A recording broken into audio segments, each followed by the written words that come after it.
Chapter 12. Once, a dentist stopped me from asking a Nazi officer about my parents, and I was really mad at him. I still am, even after a sleep and a long sit on the bucket. I want to break this stupid toothbrush he made for me into tiny pieces. That's why I'm scrubbing my teeth so hard. The Nazi officer was smiling by the time I was halfway through the story. By the time I described how the 2 German soldiers turned the windmill into a giant water pump and built a lake for the African kids to go ice skating on, he was laughing. He made me carry on with the story even after Barney finished drilling. At the end, the Nazi officer asked me to write the story down so he could send it home to his kids. Of course, I said yes. I told him it would be in Polish and it would take me a couple of days. The Nazi officer didn't mind at all, just asked me to drop it off when it's finished. I don't think he's a friend of the other Nazi officer, the murderer. I think when he hears about what's happened to Mom and Dad, he'll want to help them.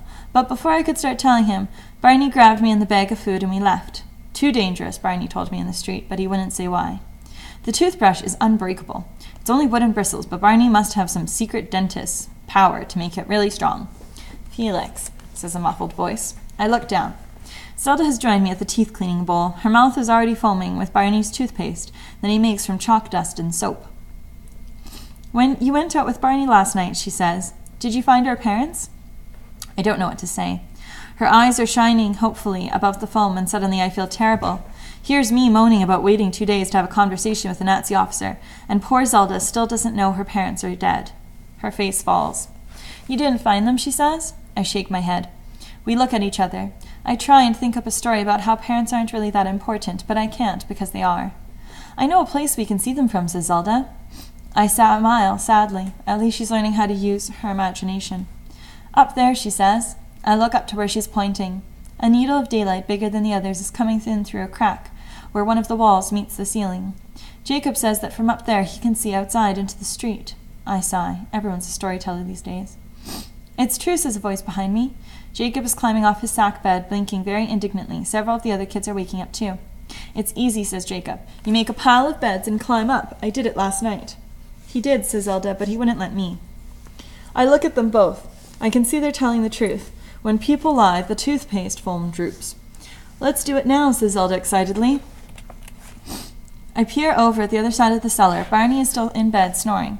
When he's been out at night, he usually sleeps pretty late. All right, I say.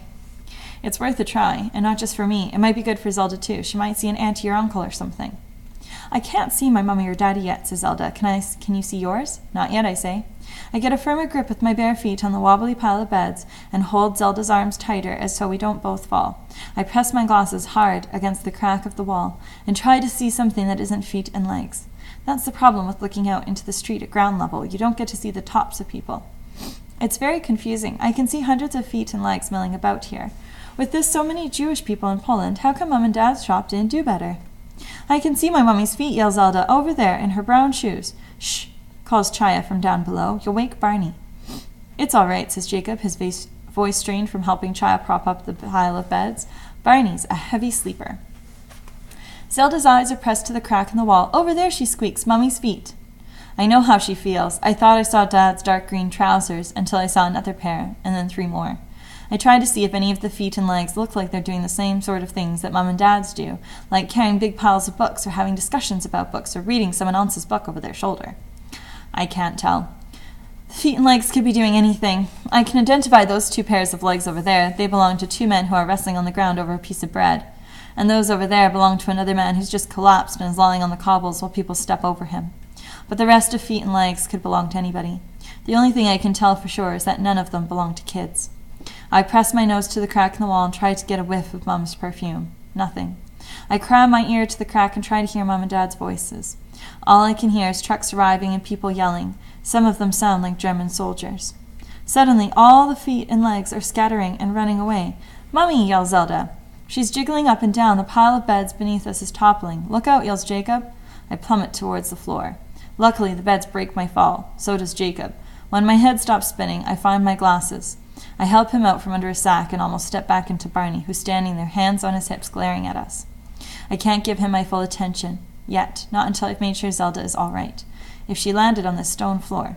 Phew. There she is, crawling out around on her hands and knees.